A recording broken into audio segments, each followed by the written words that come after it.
CNN's Harry Enten shares latest poll on President Trump.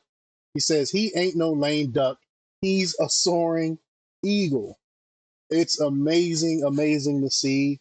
It goes to show that George Soros and his color revolution, his paid provocateurs, the protests and stuff that he's doing, it's not working. It's not working. Trump has the American people on his side. We know that he has America's best interests at heart. He's putting Americans first. So their propaganda isn't working. And this goes to show that. So we're going to play the clip. We're going to talk about it. But before we get started, go ahead and hit that like button. Share this out so we get this information out there. Subscribe if you're not already a subscriber. And hit that alarm bell so you know when I'm putting out new stuff. Also, check out my link tree in the description. It has a link to my Patreon. That's where I talk about things that I can't talk about here. There's also a link to my Instagram and my X account, so follow me there as well. All right, so let's get into this news. Now, this comes from the Gateway Pundit, and they report that CNN's senior data reporter, Harry Enten, delivered unwelcome news to Democrats who rage against President Trump and call him a king. According to a recent poll, a majority of Americans disagree. Further, for those worried Trump's second term will be as a lame duck, Enten said, far from that. Trump is a, quote, soaring eagle. All right, so let's get down to the clip here and hear what Harry Enten has to say about this. Here we go.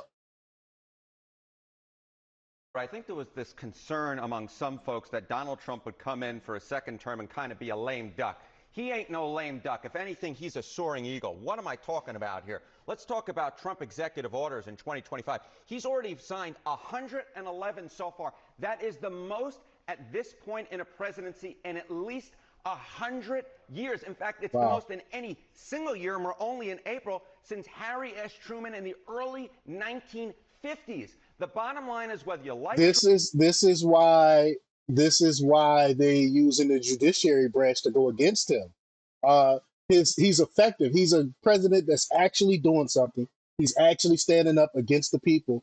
And the crazy thing is, Democrats are putting other countries and other people before the American people, and they just want, because they want to be anti-Trump so bad that it doesn't matter that he's doing good. He's building, trying to bring back the economy, trying to build back the middle class, the working class, the blue collar class. It doesn't matter. They don't care about any of that. All they care about is taking down Trump, and it's a sickness. It's that TDS sickness that they have.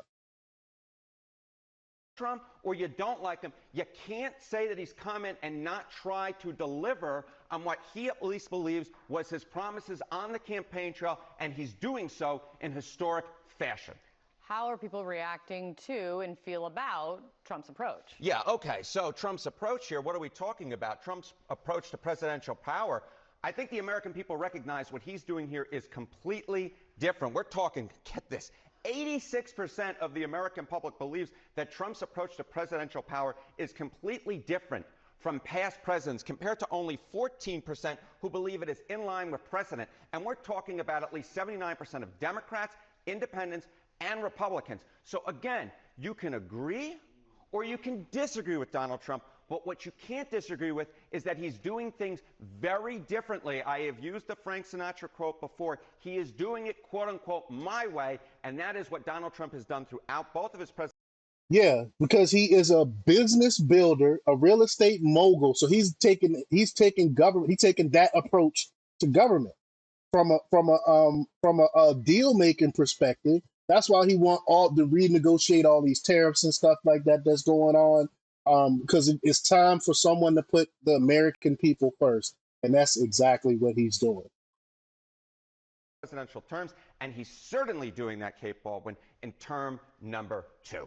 So completely differently, clearly they agree, but is it, take it a step further, do the people think he has too much, he's taken too much power? Yeah, this I think is the real question, right? You can believe that he's doing stuff completely differently, but do you think that he has a little too much power or not? And this is interesting. So Trump's presidential power is too much, the right amount, too little. Well, 47% say too much, but then you get 36% who say the right amount, then you get 17% who say too little. So you're essentially dealing with a majority of the American public, 53%, who do not say that Trump has too much power. They either says he has too little power or the right amount of power. So the And idea that is in line with the 53%. I think it came from a poll from the Daily Mail. I want to say 53% of Americans that say that Trump is doing the right thing. We agree with what Trump is doing. His approval rating is 53% among the American public. So that's right in line with that. that argument that Donald Trump is quote unquote a king, that I don't think holds with the American people. It does hold maybe with 47%, but with the majority of folks, they believe Donald Trump's doing something completely differently, and they don't believe he has too much power, and the executive orders he signed certainly suggest he's no lame duck. He is, as I said at the beginning, a soaring eagle. Yeah, yeah. I'm all for it. That's what's up. The American people are not being fooled by this propaganda by the mainstream media and the George Soros ilk. But y'all let me know what y'all think about this. Leave y'all comments down below. Like, share, and subscribe, and check out jjthepsychotherapist.com for the latest in news. Until next time, peace.